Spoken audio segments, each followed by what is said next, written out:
Earlier, Cohen offered a personal anecdote explaining why he thinks President Trump is a racist. Mr. Trump is a racist. The country has seen Mr. Trump court white supremacists and bigots. You have heard him call poorer countries shitholes. In private, he is even worse.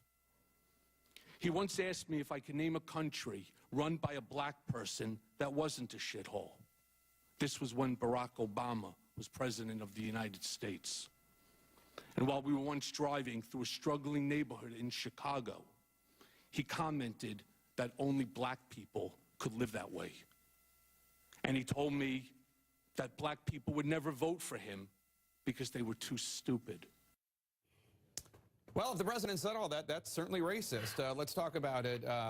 John King, I guess one of the questions I have about this line of his argument is, first of all, it's all heinous, but it's not illegal.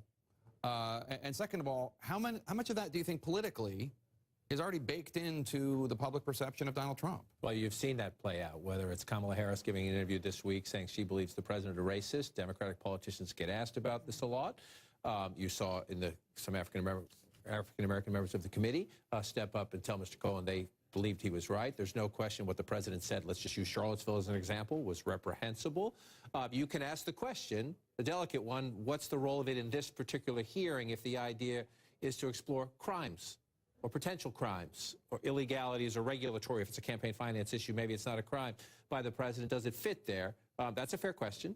But it's clear that Michael Cohen, as part of what he would call his redemption tour, wants to apologize for working for a man that he thinks was reprehensible in many ways, not just in terms of the right and wrong of legal issues, that he thinks he now wants to say everyone was a horrible person and I knew it and I worked for him and I'm sorry.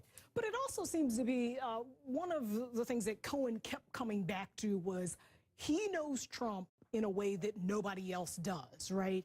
The folks on the panel, particularly the Republicans, would say, oh, they'd had conversations with him, many conversations with him. Well, he would say, I've been in meetings with him. I traveled with him. I worked for 10 years for this. And so I think that was part of what he was doing there, essentially putting people, painting a picture of him in the room with Donald Trump on any number of occasions. In this case, at least he's saying that he was in a car with Donald Trump and he was going through a neighborhood in Chicago. So I think that was the point there, basically saying, I was there, I know him, you don't.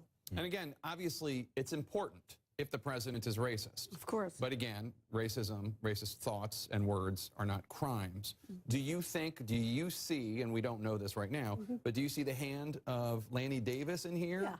Yeah. In the inclusion of these horrific thoughts and words in the testimony? We don't know for sure. I mean, I was texting with somebody who knows Michael Cohen very well, who was upset about all of this being included in the testimony because he thinks it weakened Cohen's case on the other issues about the president, which the committee was directly addressing, and he felt that it wasn't necessary, and he blamed Lanny Davis for it.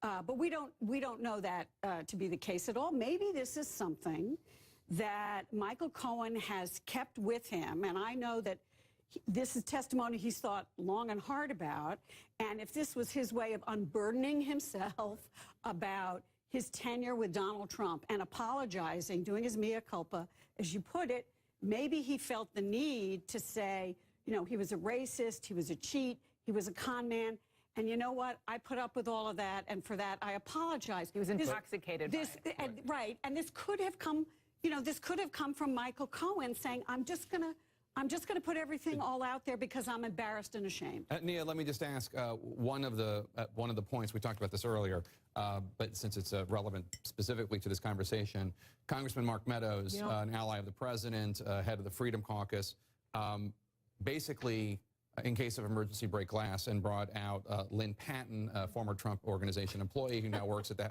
Department of Housing and Urban Development, an African-American woman, she didn't say anything, but No, to, she to just stand there there. and testify that she does not think the president's a racist. Yeah, you know, just her very presence was, I guess, argument against the president's racism. I think at some point Cohen said, well, how many black executives are at the Trump organization? She was like an event planner. I think she worked for the Eric Trump Foundation. I think she planned some weddings for them as